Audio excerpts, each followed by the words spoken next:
আসসালামু আলাইকুম প্রিয় বন্ধুগণ। দেখেন এটা মিশ্র বাগান। এই বাগানটিতে যেরকম লাউ ধরেছে ওইরকম দেখেন শশা ধরেছে।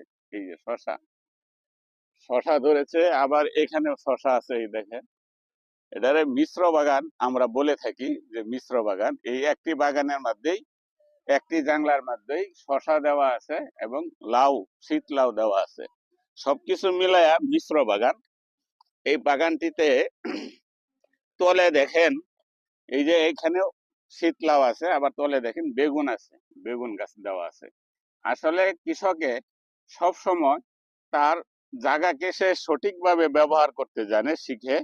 তারা যেন 1 ইঞ্চি জায়গাও তার খালি না যায়, যেটা বাতুরের আইল, সেটাতেই দেখেন তার কত সুন্দর ফসল।